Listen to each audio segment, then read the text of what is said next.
Hello, good evening, नमस्कार, आदाब। मेरा नाम है आरजे राज। आप देख रहे हैं 367th episode of Nagpur most happening Facebook live show, जिसका नाम है राज की बात। छतरपुर फार्म्स प्रेजेंट्स राज की बात in association with Kamat and Durukkar wealth manager. My home partner is Siddhi Vinayak Infrastructure. My hospital partner is Crims Hospital, and of course, all my association sponsors are Globus ITI County. A big thank you to Tricos, the chocolate brand of India, now going global. Servicing wala Joshi Security Systems, Tirupati Urban Cooperative Bank, and Vidarbha की युवाओं की उम्मीद युवा foundation. बहरहाल आज एक बड़ा मौका जीवन में मिला है बात करने का उनसे जिनको मैं कई वर्षों से फॉलो कर रहा हूं। आज से तकरीबन 12 साल पहले जब मैंने रेडियो के करियर की शुरुआत की थी, मौका मिला था उनसे एनवीसीसी के चेंबर में मिलने का। मैं बात कर रहा हूं उस वक्त एनवीसीसी के सबसे प्रभावी नेता, जो आज मुझे ऐसा लगता है कि ट्रेडर्स की सबसे बड़ी उम्मीद और सबसे बड़ी आवाज है। कैट के नेशनल प्रेसिडेंट हैं मेरे साथ इस वक्त, confederation of all India traders के नेशनल प्रेसिडेंट श्री BC भारतीय। सर नमस्कार। नमस्कार सर, राज की बात में आपका स्वागत है। 367 एपिसोड है, आपका स्वागत है सर। बहुत बहुत धन्यवाद। मेरा सौभाग्य है कि आपने एक साल पूरा करके आज 367 एपिसोड में मेरे साथ बैठे हैं।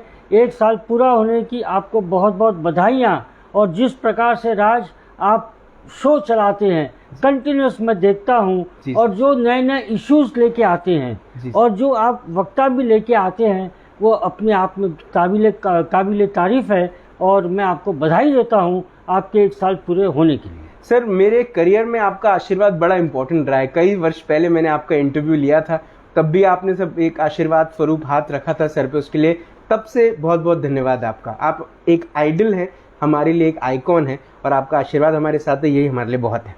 लेकिन सर आज बहुत सारे सवाल भी हैं। बिल्कुल बिल्कुल, मैं हूँ इसीलिए। सर, ट्रेडर्स की आप आवाज़ हैं, लेकिन ट्रेडर्स ना खुश हैं, ट्रेडर्स उदास हैं, ट्रेडर्स परेशान हैं, ट्रेडर्स डिप्रेस्ड हैं। दुकानें बंद हैं, ऑफिसेज बंद हैं, इंडस्ट्रीज बंद हैं, फैक्ट्रीज बंद हैं। आप खुद खुश नहीं दिख रहे, कैसे देखेंगे इसको? देखिए, ये बहुत ही दुख दर्द बात है। इसमें कोई शक नहीं कि देश दुनिया बहुत बड़ी तकलीफ से गुजर रहा है, इसमें कोई शक नहीं है। मगर बार बार हमारे आदरणीय प्रधानमंत्री जी भी ये कहते आए हैं कि हमको जान भी होना, जहान भी होना। आप एक को मारकर दूसरे को जिंदा रखने का प्रयास करोगे, कहीं ये न हो कि दोनों मर जाए। हमें संभल के चलना है जी। हमें कोविड से लड़ना है, अर्थव्यवस्था से नहीं लड़ना। हमें लंग्स अच्छा करने के चक्कर में पेट खाली मर जाए आदमी, ये भी नहीं करना। कहीं ना कहीं एक अच्छा बैलेंस होना चाहिए जी। बहुत अच्छा सुझाव निर्णय लिया आदरणीय मुख्यमंत्री ने कि भाई आप डिलीवरी करो, दुकान से माल मत बेचो जी, टेक अवे सिस्टम करो। मुख्यमंत्री जी का उद्देश्य बहुत साफ है कि भीड़ नहीं होना जी। तो टेक अवे, क्या मेरा व्यापारी अपनी दुकान से नहीं कर सकता? क्या दुकान से फ़ोन पे ऑर्डर लेके घरों पे सामान नहीं पहुंचा सकता? ये किस तरीके का न्याय होगा? आप देखिए, अभी 20 तारीख आने वाली है जी। जीएसटी भरा नहीं गया, अभी जीएसटी का रिटर्न नहीं भरा गया जी, तो सरकार ब्याज भी लगाएगी, पेनल्टी भी लगाएगी, लेट फी भी लगाएगी। यानी तुम्हारा खून खून, हमारा खून पानी, ऐसा हो गया। तोड़ा कुत्ता कुत्ता, साडा कुत्ता टॉमी। हाँ, ये राज, ये तुम्हारी खास बात है। ये तुम्हारा प्रोफेशन है, तुम मेरे से अच्छा डायलॉग ला सकते हो। मगर मेरा क्या कहना है, अच्छा है, एक गंभीर बात में थोड़ा हल्का हो गया, मगर दिल रो रहा है, दुख हो रहा है। लोगों के सब खत्म होता जा रहा है। मार्च का महीना गया, बैंकों के अकाउंट, सब लोगों के अकाउंट ठीक करने के चक्कर में जो भी पैसा जहां भी था जी। सब झाड़ू लगा लगा के जमा करा दिया गया। आज व्यापार करने के लिए हमारे पास व्यवस्था नहीं है जी। कैसे होगा? सर बार जिन जो दुकान वाले थे या शराब की दुकान वाले थे उनसे भी सर उनसे टैक्स पूरा भरवा दिया 31 मार्च तक, और उसके बाद तुरंत में लॉकडाउन लगा दिया, बार बंद हो गए। कहाँ से लाएंगे सर इतना पैसा? हमारा यही तो कहना है कि आपने सिगरेट पे लिख दिया कि सिगरेट पीने से कैंसर होता है, जी। तंबाकू खाने से कैंसर होता है। जी सर। आपने बंद तो नहीं किया, आपने सरकार के रूप में चेतावनी दी। जी। वैसे ही जी। जैसे आपने देखा कि टू व्हीलर के एक्सीडेंट में अधिकांश सर फट जाता है, जी सर। तो आपने कहा हेलमेट अनिवार्य। जी। आपने जगह जगह बगैर हेलमेट मिला उसको चालान करते गए, हुआ क्या? महीने 2 महीने में सब हेलमेट लगाने लग गए। जी। सीट बेल्ट कार का आया जी। कि भाई एक्सीडेंट होता है, माथा लगता है तो सीट बेल्ट लगाओ। शुरू में लोग नहीं माने, चालान होने लगे, अब हर कोई सीट बेल्ट लगाने लग गया। जी। कार के अंदर आपने एयर बलून्स कंपनियों को कंपलसरी कर दिया जी सर। कि आपको लगाना पड़ेगा। तो बिल्कुल सही कर रही है सरकार कि उनके नागरिकों की सेफ्टी देखना है। जी। तो आप सेफ्टी देखिए ना। आप बोल दीजिए अगर बगैर मास्क का आदमी कोई भी पब्लिक प्लेस पे दिख गया उसको 500 रुपया जुर्माना, जी। और पुलिस फोर्स को उस काम में लगाइए जो कानून का पालन नहीं कर रहे। जी। तो जब सब लोग मास्क लगाने लग जाएंगे, भीड़ कम कैसे करना उसकी प्लानिंग करने लग जाएंगे, जी। तो जान भी रहेगी, जहान भी रहेगा। मेरा कहना सर- बहुत स्पष्ट है। सर आप ट्रेडर्स की आवाज़ हैं, ट्रेडर्स जब आपको देखते हैं तो बहुत उम्मीद से देखते हैं, उनको ये उम्मीद रहती है कि आप जब कोई भी डिसीजन लेंगे तो वो उनके पक्ष में रहेगा। सर जब सरकार बदल रही थी, मैं बात कर रहा हूँ 2019 की, और जब बीजेपी और शिवसेना के बीच में जब गठबंधन नहीं हो पाया, सर क्या ट्रेडर्स के चीफ हैं आप, क्या आपको ये बात का अंदेशा था कि कहीं कहीं विदर्भ के साथ, कहीं ना कहीं नागपुर के साथ ये शायद सरकार जो बैठेगी उनका रवैया, उनका साथ वो नहीं दे पाएंगी उस किस्म से जैसी शायद 2014 के बाद 2019 तक विदर्भ और नागपुर का डेवलपमेंट हुआ? क्या आपको ऐसा लगा कि साहब देखिए, आप अभी से बात कर रहे, हमने तो बचपन से अभी तक देखा।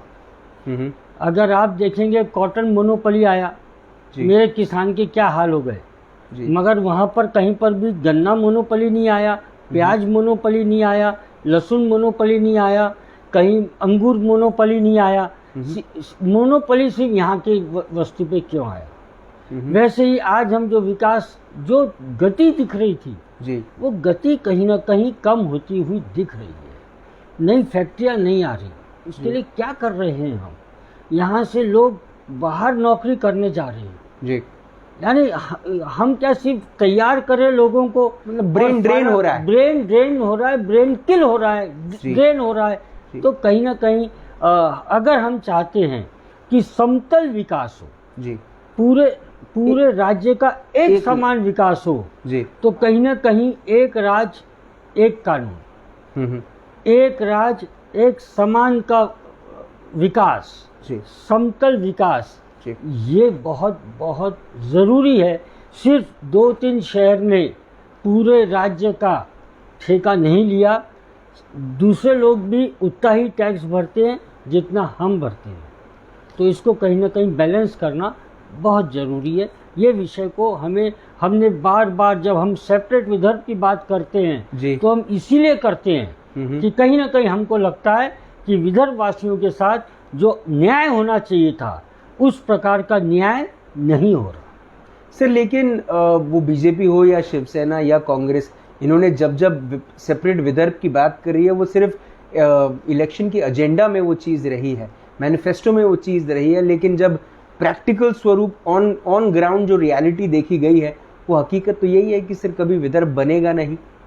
साहब देखिए, ऐसा है, हमारा दुर्भाग्य ये है जी कि हम लोग एक ही पार्टी को चुन के भेजते हैं और महाराष्ट्र में राज करने के लिए जो हमारे चुने हुए लोग हैं वो महत्व के हो जाते हैं।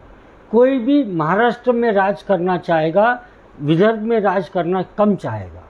जी तो जब विदर्भ के भरोसे महाराष्ट्र में राज करने का मौका मिलता है जी तो सबकी जो प्राथमिकता है वो कहीं ना कहीं महाराष्ट्र हो जाती है और हम जहाँ थे वहीं रह जाते। फिर भी मैं आपको बताता हूँ कि 2014 के बाद, सही, बहुत बड़ा स्टेटमेंट था अभी जो आपने बोला। 2014 के बाद जी जो नागपुर में विकास की गंगा बही है, जी जिस तरीके से मेट्रो आए, जिस तरीके से रोड आई है, जिस तरीके से हमारे धार्मिक स्थलों का विकास हुआ है, जिस तरीके से पर्यटन का विकास हुआ है, जिस तरीके से हमारे जंगल तैयार हुए हैं, ये सब अगर देखेंगे तो निश्चित रूप से नागपुर शहर अंतर्राष्ट्रीय शहर की जो मूलभूत सुविधाएं हैं उसकी तरफ आगे बढ़ गया है। देर हो सकती है मगर विदर्भ के विकास में अंधेर नहीं है। सारी नदियों में पानी आ जाएगा, वक्त की बात है। पानियों में नदी आया कि खेत अपने आप लहरा उठेंगे। सर, एनबीसीसी के इस वक्त के जो प्रेसिडेंट हैं अश्विन मिहाड़िया जी, वो आपको अपना गुरु मानते हैं, वो आपको आपकी छत्र छाया में चीज़ें करने में सक्षम मानते हैं अपने आप को। महेश कुमार कुकरेजा, जिनको बहुत सारे व्यापारी जानते हैं, वो भी कहते हैं कि आप उनके लिए भगवान स्वरूप है, वो आपकी बात को लेकर चलते हैं। लेकिन सर, दोनों से मेरी जब बात हुई तब उन्होंने एक बात कही जो मुझे बाकी व्यापारियों ने भी कहा कि मैं आपसे पूछूं, अगर व्यापारी इकोनॉमी की बैकबोन है तो व्यापारियों के साथ इस किस्म का व्यवहार क्यों होता है? ये देखिए, बहुत सुंदर राज, तुमने दिल की बात कर ली।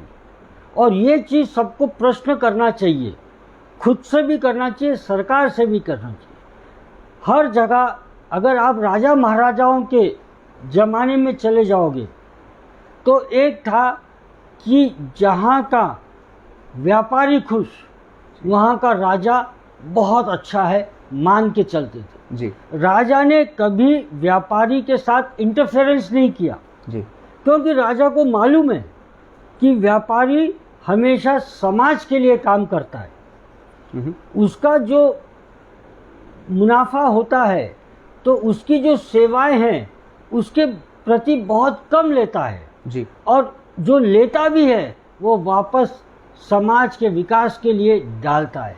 अगर आप देखेंगे हमारी पूजा पाठ, परंपरा, उत्सव, ये सारा कौन चला रहा है? इसका इंजन कौन है? हर जगह आपको व्यापारी दिखेगा जी व्यापारी ही ड्राइविंग फोर्स है जी। और अगर ये मर गया तो हमारे समाज का क्या होगा, ये सोचना जरूरी है। हम ही व्यापारी लोग, आज धर्मशालाएं किसने बनाई, आज हॉस्पिटल्स किसने बनाए, आज कन्या विद्यालय किसने बनाई, स्कूल्स पुराने किसने बनाए?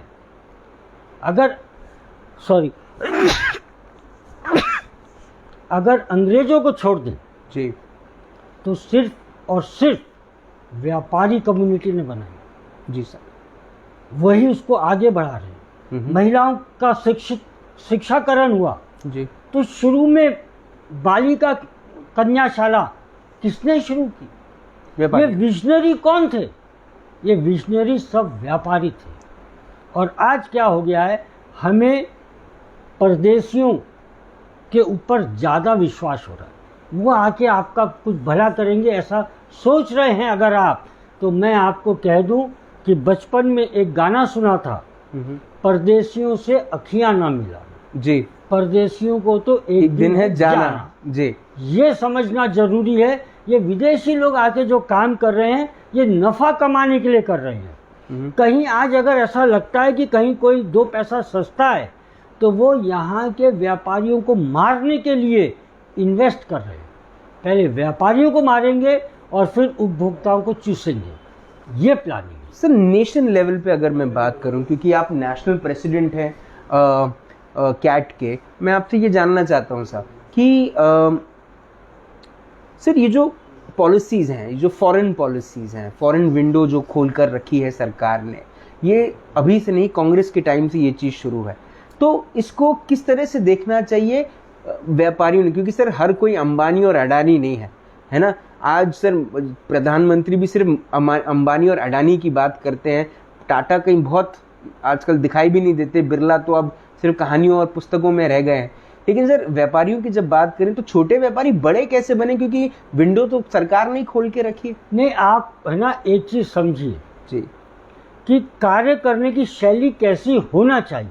जी जब हम बोल रहे हैं कि हमारे व्यापार का भूमंडलीकरण करना, तो क्या होना चाहिए? दरवाजा अगर आप बाहर की तरफ खोलेंगे जी तो जो अंदर के लोग हैं वो बाहर जाएंगे, जी उनको बाहर जाने का मौका मिलेगा। जी हमारे देश में क्या हुआ?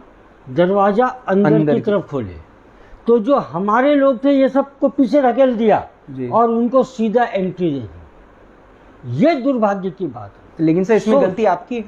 नहीं, नीतिकारों की है ना कि पॉलिसी दरवाजा- मेकर्स ने। आप मेरे को बताइए, जब दरवाजा आप अंदर खोलोगे जी आप सारे नियम जी जो उनके देश में चल रहे वो हमारे देश में लाओगे जी। तो वो लोग तो सारे नियम पढ़े हुए हैं, लेकिन हमको दोबारा पढ़ना पड़ रहा है। सर सॉरी मैं आपको इंटरप्ट कर रहा हूँ यहाँ पर, लेकिन सर पॉलिसी मेकर्स को उस जगह पर पहुंचाने वाले भी तो व्यापारी हैं, क्योंकि जब वो इलेक्शन के लिए खड़े होते हैं तो चंदा भी तो आप ही देते हैं। नहीं, आप एक चीज समझिए, जी पॉलिसी मेकर और इलेक्टेड रिप्रेजेंटेटिव में फर्क है।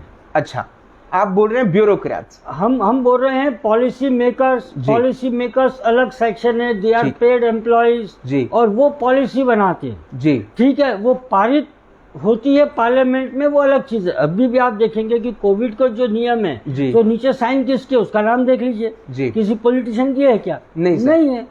तो जी ठीक है, चर्चा होती है पार्लियामेंट में, जी कानून भले ही पार्लियामेंट में पास हो जाए, जो नियम है पूरा खेल नियम का है। जी। नियम कौन बना रहा है? रूल्स जिसको बोलते हैं। रूल्स तो पार्लियामेंट में नहीं बनते जी, रूल्स तो विधानसभा में नहीं बनते, और पूरा जो भी ये होता है मैनेजमेंट वो रूल्स के माध्यम से होता है। आज जीएसटी की जो परेशानी है जी, कानून पार्लियामेंट ने पास किया, विधानसभाओं ने पास किया, हमने कहा बहुत अच्छा कानून है। जी कानून के बाद जब उसके रूल्स रेगुलेशन सॉफ्टवेयर उसमें पूरा खेल खेल गए। तो जी। प्रॉब्लम यह है कि जो स्पिरिट से कानून बनता है जी वो स्पिरिट से नियम बने क्या, वो स्पिरिट से इम्प्लीमेंटेशन हुए क्या, ये सारी चीजें देखना अति आवश्यक। तो क्या सर इतने भावी प्रभावी कहते हैं प्रधानमंत्री खुद को, कहते हैं कि मन की बात करते हैं, खुद के मन की बात करते हैं सिर्फ, कि व्यापारियों की भी मन की बात सुनने की उनमें समझ है? आपको ऐसा लगता है कि क्या हमें एक ऐसे प्रधानमंत्री मिले हैं जो शायद पॉलिसी मेकर्स को थोड़ा सा समझा सकें कि व्यापार कितना आसानी से हो सकता है? इसमें कोई शक नहीं है कि आदरणीय प्रधानमंत्री जी मन की बात में अलग अलग सेक्शन ऑफ सोसाइटी का विषय लेके करते हैं जी, और उसके बारे में उनके दिल में उनकी सोच क्या है जी, और उन्होंने मैं भी साथ में बैठ के कार्यक्रम किया हूँ, उनकी सोच को कोई कंपेयर नहीं कर सकता। ठीक है एक बहुत बड़े विजन को लेके आते जी, मगर इम्प्लीमेंटेशन कौन करेगा? एक अकेला आदमी ब्रॉड गाइडलाइंस बना सकता है, हमको कैसे करना है बता सकता है जी। जब वो एक व्यक्ति बोलता है लोकल पे वोकल हो जाओ, जी, ठीक है ना, या आत्मनिर्भर की बात कर रहे हैं, हमारे देश के बने हुए सामान की बात कर रहे हैं, तो उन्होंने आपको डायरेक्शन दे दिया। अब उसका इम्प्लीमेंटेशन कौन करेगा? तो एक एक नागरिक को करना पड़ेगा। अगर एक एक नागरिक ने सोच लिया नहीं, मैं सिर्फ मेरे देश के वासी द्वारा बनाया हुआ, मेरे देश में बनाया हुआ, मेरे देशवासी द्वारा बेचा हुआ मैं वही माल लूंगा चाहे कुछ भी हो जाए, जी, तो क्या मजाल है, हमारा देश प्रगति पे नहीं बढ़ेगा? बढ़ेगा। मगर ये उपभोक्ता को ये सोचना पड़ेगा, मेरा ऐसा मानना है। फिर चाइना को लेकर अब जाके जब ये वायरस आया तब जाकर सर जो जागरूकता फैली है कि अब चाइनीज माल नहीं लेना है, उसके पहले तो सर लोग चाइना जाते थे और वहां से माल खरीद कर लाते थे 2 रुपए में और यहाँ पे 25 में बेचते थे।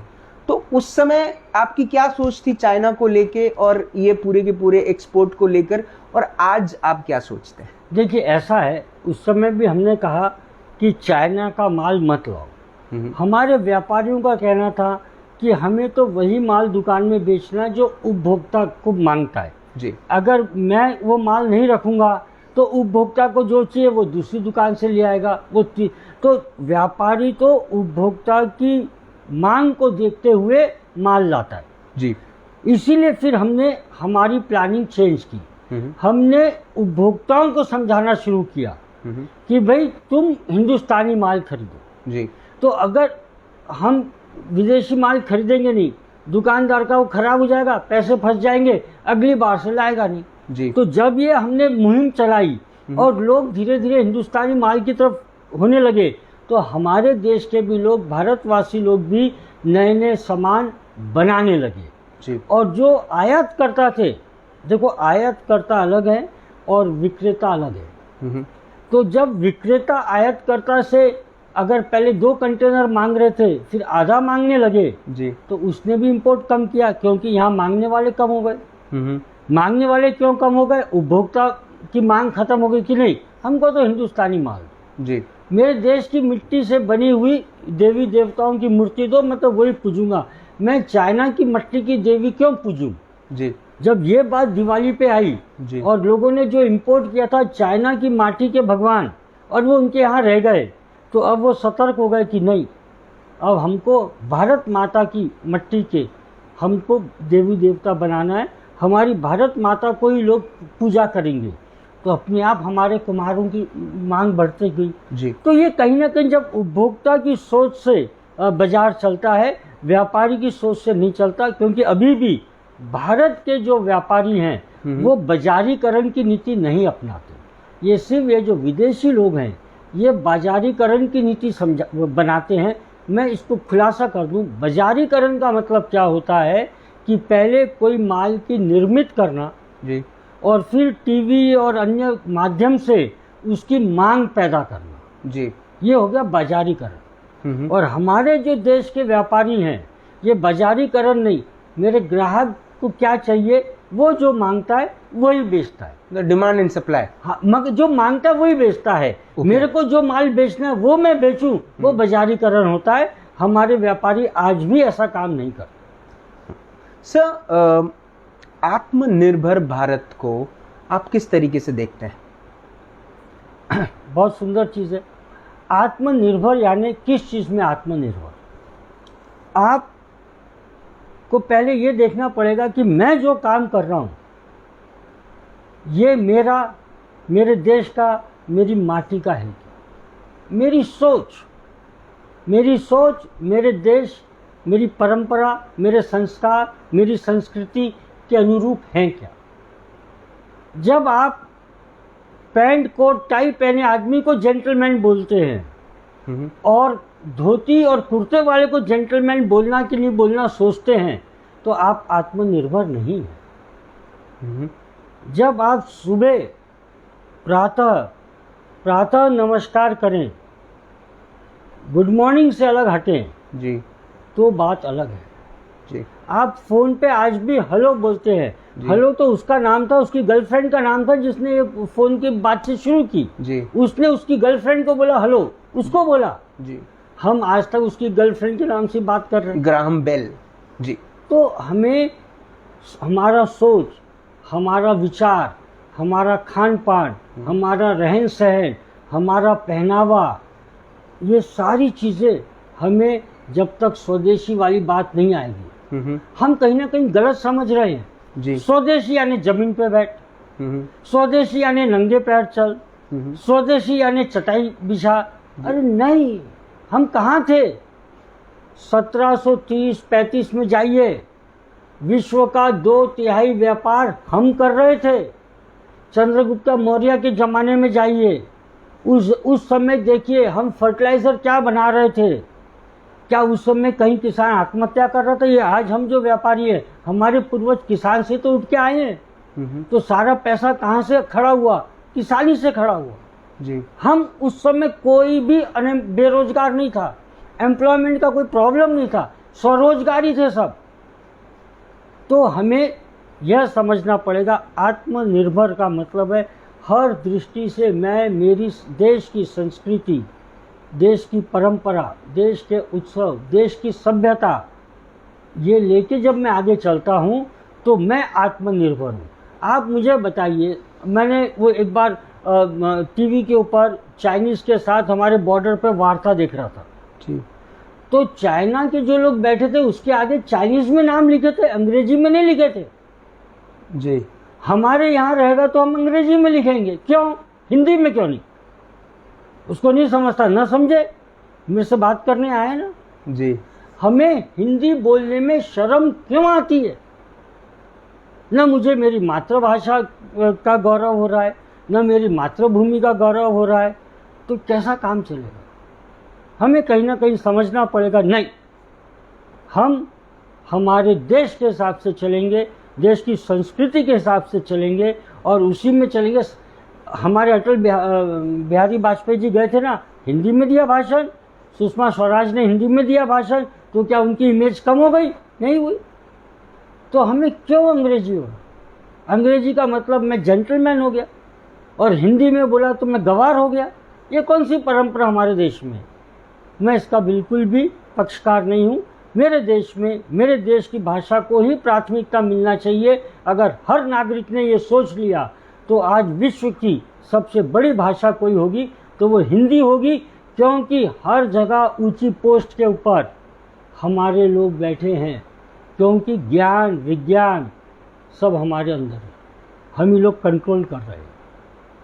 सर, जब बात इकोनॉमी की आती है, कंट्रोल की आती है, ट्रेडर्स की आती है, तब एक अपेक्षा रहती है सरकार से जो निधि प्राप्त होती है या जो साथ मिलता है। अब एमएसएमई, जो डिफरेंट किस्म के जो loans, smart India project, startup India project, इसके तहत भी बहुत सारे लोन्स बैंकों के तरफ से मिलते हैं।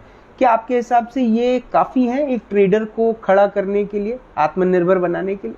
देखिए, दो चीज़ में आप अंतर करिए पहले जी। एक हो गया अनाउंसमेंट जी। कि ये लोन मिलता है। जी। ये मिल रहा है क्या? इसकी कोई मॉनिटरिंग हो रही है क्या? कोई सिस्टम है क्या?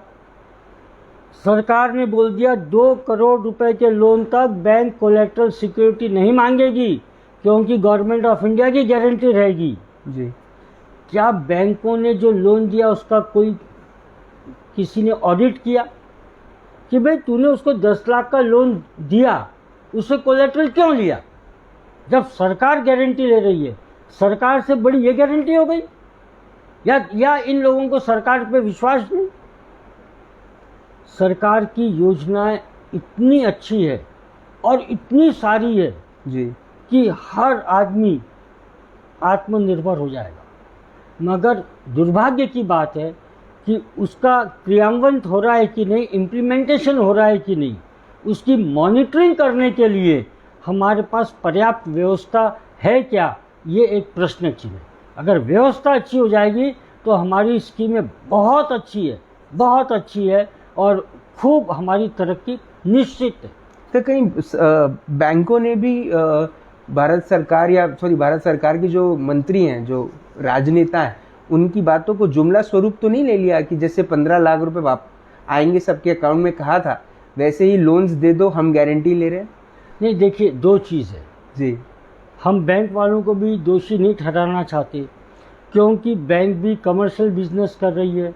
वो पैसा फंसाना चाहती है, नहीं चाहती है, ये भी एक बहुत बड़ा प्रश्न चिन्ह है। जी। कहीं ना कहीं बैंक का और सरकार का जो आपसी है कि यहाँ लोन फेल हो गया और वहाँ से पैसे मिलना, ये प्रक्रिया में अगर समय लग रहा होगा, बैंक का तजुर्बा अच्छा नहीं होगा, तो हम क्या कर सकते हैं?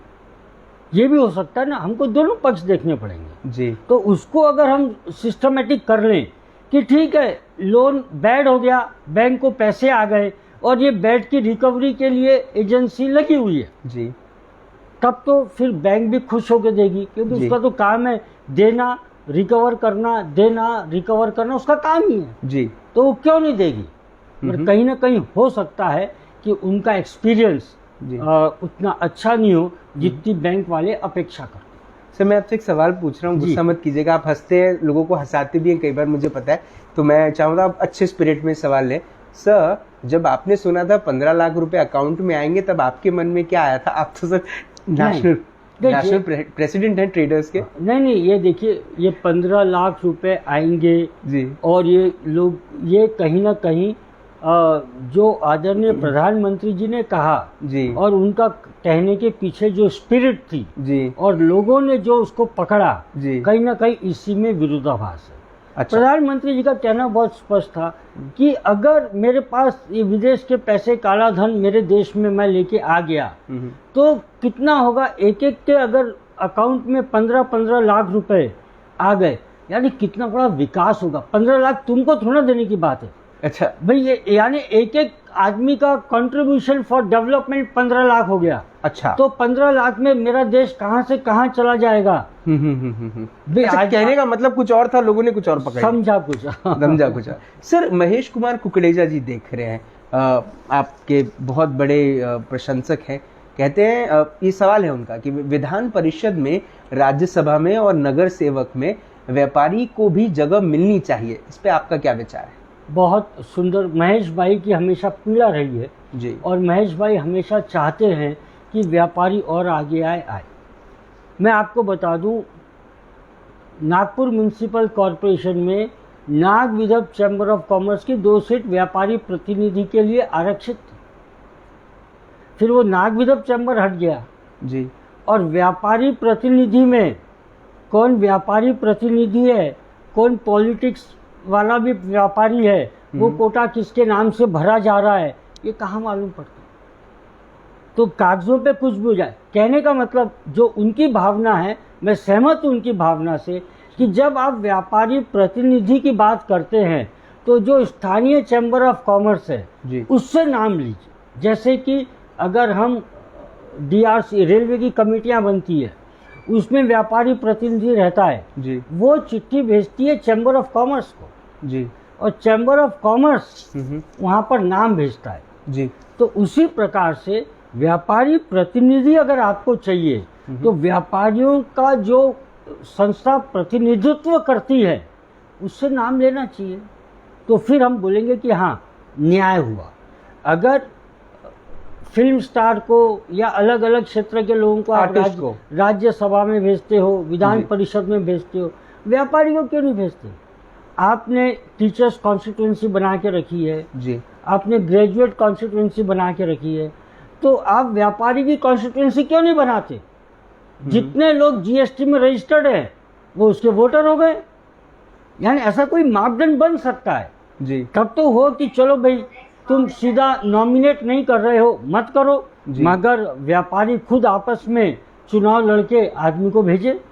कहीं ना कहीं जब तक दिमाग में ये सेट नहीं होगा कि व्यापारी एक बहुत मजबूत घटक है समाज का और इसकी बात सरकार में सुनना आवश्यक है, जब ये हो जाएगा तो अपने आप बात आएगा जी। अपन तो क्या है, भगवान के घर में देर है अंधेर नहीं है वाले लोग हैं। सर व्यापारी कोरोना से काफ़ी त्रस्त है, व्यापार बंद हो चुका है। आज कई सारे लोग हैं जो लाइट का बिल नहीं भर पा रहे, ऐसे भी लोग हैं जो पगारें नहीं दे पा रहे, ऐसे लोग हैं जो अपने घर में भी राशन नहीं भर पा रहे और अपने बच्चों की स्कूल की फीस तक नहीं भर पा रहे।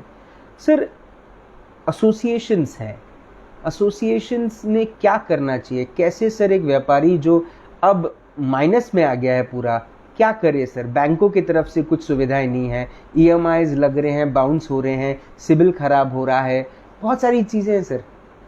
नहीं, ये देखिए बहुत ही इम्पोर्टेंट क्वेश्चन है राज, आपने उठाया है और इसके बारे में गंभीरता से देखना बहुत ज़रूरी है।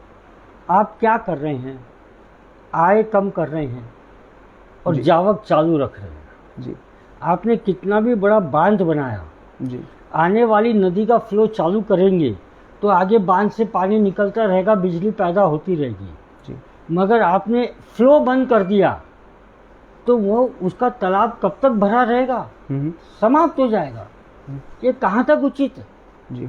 ये कहीं ना कहीं सोच में फ़र्क आ गया है। अगर आप मेरी आवक बंद करना चाहते हो तो मेरी जावक भी बंद करो, उसके लिए कोई नीति बनाओ। मगर सरकार ऐसी नीतियाँ बनाएगी उसमें और ही होगा। मेरी आवक ही क्यों बंद करते हो? व्यापार को चालू रखते हुए कोरोना से कैसे लड़ना जी, या तो इस पार उस पार की लड़ाई लड़ लो, कुछ नहीं 10 दिन एक पक्षी भी, एक परिंदा भी पर नहीं मारेगा जी, इतनी मजबूती से सामने आओ और वो 10 दिन के लिए जिसको जिसको तकलीफ होने वाली है वो कौन कौन से सेंटर से उसको मदद करना, तो 10 दिन में चेन समाप्त हो जाएगी जी। तो मगर इतनी मजबूती हो ना, फिर परिंदा भी पर ना मारे। और अगर ये मजबूती नहीं रख सकते हो तो फिर जैसा मैंने कहा कि क्या प्रिवेंशन करना, बगैर मास्क वाला कोई दिखता है तो उसका क्या करना, फिर वैसा करो। अभी क्या हो रहा है, ढुलमुल चल रहा है जी। जाना भी नहीं और चले भी जा, तेजी से मत जा, धीरे जा जी।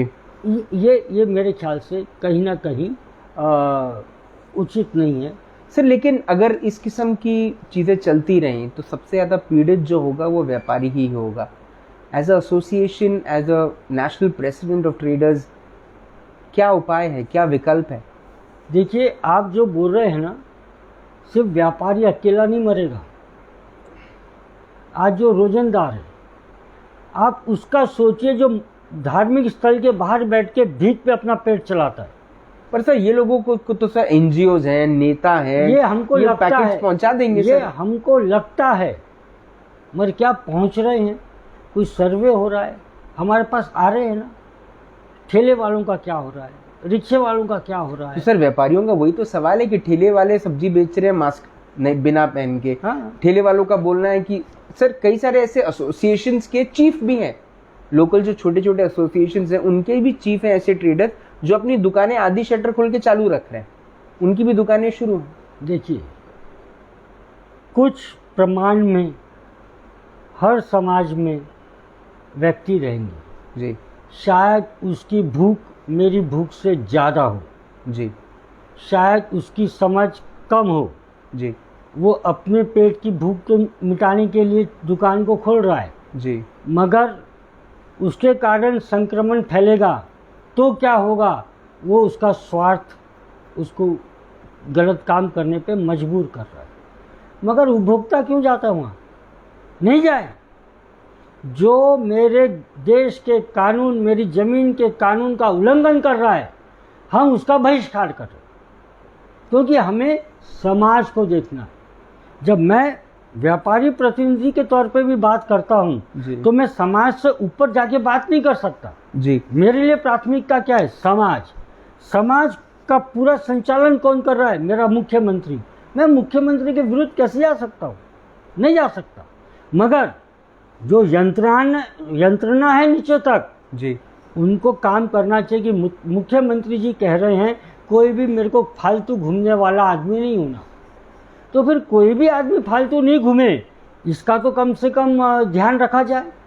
मास्क पहनना अनिवार्य है, तो अध्यादेश अभी तक क्यों नहीं आ रहा? मेरे हिसाब से अभी तक तो अध्यादेश आ जाना था कि अगर बगैर मास्क कोई मिला तो 500 रुपये जुर्माना, खत्म कहानी। सर स्टेट में स्टेट को ज़रूरत है बहुत सारे फंड्स की, पैसों की ज़रूरत है स्टेट को भी, स्टेट चलाना है तो पैसों की भी ज़रूरत है। अब लाइट का बिल अगर नहीं भरेंगे तो स्टेट का चलना कहीं ना कहीं डामाडोल हो जाएगा। लेकिन लोगों का एक तरफ कहना है कि अगर उनके पास कमाई ही नहीं रहेगी, व्यापारी कहते हैं कमाई ही नहीं रहेगी, तो बिजली का बिल कैसे भरेंगे?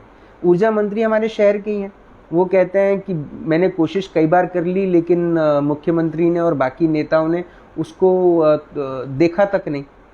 तो इसको कैसे देखें? देखिए, बहुत क्लियर है। जैसे वो बोल रहे हैं कि मैं इलेक्ट्रिसिटी कंपनियां कैसे चलाऊंगा, तो वही तो व्यापारी बोल रहा है। कोई भी खर्चा आवक में से होता है। किसी ने भी दुकान सिर्फ खर्च करने के लिए नहीं खोली है। दुकान खोली गई है, माल बेचूंगा, पैसे आएंगे, बिजली वाले को बिजली का हिस्सा, मकान मालिक को मकान का हिस्सा, जो कर्मचारी काम कर रहे हैं उसका हिस्सा, जो माल मेरे को दिया है उसका हिस्सा, सबका हिस्सा देने के बाद कुछ बचेगा तो मेरा हिस्सा। व्यापारी पहले अपनी जेब में अपना हिस्सा नहीं डाल रहा जी, तो वो सबको कहाँ से देगा?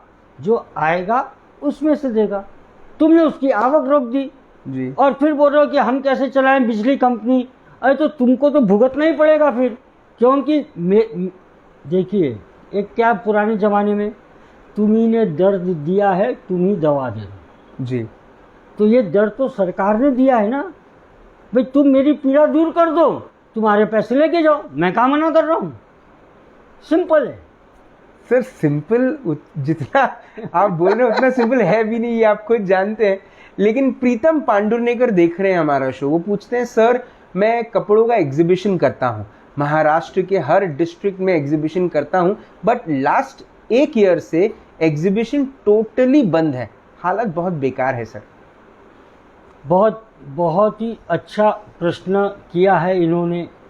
वो भी व्यापार करने का एक तरीका है जी, ठीक है। और पूरे विश्व में यह बात स्पष्ट है कि एग्जीबिशन के माध्यम से जी, जो उपभोक्ता है और जो जो जो निर्माता है और जो उपभोक्ता है, इनका एक अच्छा कनेक्ट होता है जी, या जो निर्माता है और जो ट्रेडर है, इनका कनेक्ट होता है जी, और माल उसका सब तरफ फैलता है। हमने चाइना का इतना माल जो सब जगह गया, उसका क्या कारण है? एग्जीबिशन, उनके एग्जीबिशन। जी, तो एग्जीबिशन को रोक देना, ये भी एक व्यापारिक गतिविधि के ऊपर रोक लगाने जैसा है। आपको तकलीफ है, वहाँ भीड़ होती है, उसका संचालन कैसे करना, उसकी बात करिए ना। अगर 100 दुकान है तो जैसे कई जगह करते हैं, भाई 100 लोग अंदर जाएंगे, बाकी को रोक दो, फिर जितने बाहर आ रहे हैं उतने अंदर जाएंगे। किसी न किसी बहाने गतिविधि शुरू तो रखो। सर 25 लोगों की अभी शादी अलाउड है मेरे हिसाब से, 25 लोगों का तो एग्जीबिशन किया जा सकता है अगर एक बार में 25 लोग। मेरा क्या कहना है कि कितने बड़े हॉल में हम एग्जीबिशन कर रहे हैं, वो भी या खुले ग्राउंड में एग्जीबिशन कर रहे हैं। अभी गर्मी के दिन है, कस्तूरचंद पार्क में एग्जीबिशन होते, बड़े ग्राउंड पे एग्जीबिशन होते, तो बड़ी जगह एग्जीबिशन करो ना। आप ये बोल दो भाई बंद कमरों में मत करो एग्जीबिशन, खुले में करो, या अगर बंद कमरे में करना है तो इतनी कैपेसिटी का हॉल है तो इतने स्टॉल लगेंगे जी। आप रिस्ट्रिक्शन लगाओ ना। मतलब कोविड नॉर्म्स के हिसाब से चीजें हो तो शायद मुमकिन है। मेरा ये कहना है कि हमेशा सरकार बोलती है बी पॉजिटिव, बी पॉजिटिव, हमेशा सकारात्मक सोचो जी, मगर सरकार के जितने भी फरमान आते हैं ये सब नेगेटिव आते हैं, नकारात्मक आते हैं। विकास कैसे होगा, डेवलपमेंट कैसे होगा जी। और डेवलपमेंट की कीमत तो चुकानी पड़ेगी। जब रोड बन रहे थे, झाड़ कट रहे थे, तो क्या कहा गया, भाई झाड़ तो कटेंगे क्योंकि डेवलपमेंट करना है, हमारा उसका विरोध नहीं है। उसी तर्ज पर हम ये कहना चाहते हैं कि डेवलपमेंट में कुछ तो तकलीफ आएगी, वो तकलीफों को कैसे कम करना उसके ऊपर चर्चा करके और इसको आगे बढ़ाना चाहिए। मैं अभी भी बोल रहा हूँ कि अर्थव्यवस्था को रोक के हमने काम करना, ये हमारे देश को पीछे लेके चला जाएगा। सो मेरे आखिरी के 2 सवाल रहेंगे आपसे सर। एक ये कि छोटे ट्रेडर्स को अपने आप को बड़ा बनाने के लिए क्या चीज़ें आप सजेस्ट करेंगे? छोटे ट्रेडर ने क्या करना चाहिए, क्या नए नए फॉर्मूले अपने जीवन में अप्लाई करने चाहिए जिसके बाद पोस्ट पेंडेमिक वो अपने आप को बड़े व्यापारियों के दर्ज पर लेकर पहुँचे? देखिए, एक तो पहले ये समझें कि छोटा कौन और बड़ा कौन, जी, ये समझना जरूरी है। जिसने बड़े लोन लिया वो बड़ा हो गया, जिसने कम लोन लिया वो छोटा हो गया, क्या ये मापदंड है? हर आदमी अपनी कैपेसिटी, अपनी जो भी उसकी पूंजी है उसके हिसाब से वो आगे बढ़ता है। आप ये बताइए ना, जंगल में शेर भी है, खरगोश भी है जी। अब आप खरगोश के पीछे लग जाओगे, तेरी इच्छा नहीं होती शेर बनने की, जी, वो बेचारा क्या करेगा? सच बात है। सोसाइटी में हर स्तर के लोग रहेंगे और सोसाइटी तभी ही चलेगी। जी, तकलीफ कहाँ आती है, जिसके पास पैसा है उसको हम बड़ा मानने लग गए। क्यों भाई? जो सच्चा है वो बड़ा नहीं है क्या? जो अच्छा कर रहा है वो बड़ा नहीं है क्या? बस ये तो व्यापारियों ने सिखाया है कि ना बीवी ना बच्चा, ना बाप बड़ा ना भैया, the whole thing is that, सबसे बड़ा रुपया। यही हमको अब समाज को ठीक करना है। अगर आप देखेंगे हमारे पास 3 देवियां हैं जी, दुर्गा, सरस्वती और लक्ष्मी। जी, पहले राज था सरस्वती का। जी, जो ज्ञानी होते थे, जी, जो गुरु होते थे, जो संत होते थे, वो ऊंचे तख्त पर बैठते थे, राजा भी उनके नीचे बैठता था जी, ठीक है ना? तो वो था सरस्वती का। जहाँ राजा का बेटा भी गुरु के पास शिक्षा लेने जाता था जी, तो वो सरस्वती का राज था। जी, तो सरस्वती जिसके पास थी वो बड़ा था। जी, बाद में जब ये सब आ गए, मुगल लोग और सब आ गए, और फिर कहीं ना कहीं हमें हमारी शक्ति प्रदर्शन करनी पड़ी, तो दुर्गा आ गई। तो जब राजा जाने लगा तो दुर्गा जी के पास जाके तिलक लगा के तलवार लेके, तो पूरा राज दुर्गा का हो। जी। और आज लक्ष्मी। आज तुम्हारे पास सरस्वती है कि नहीं, अक्कल है कि नहीं, कोई मतलब नहीं।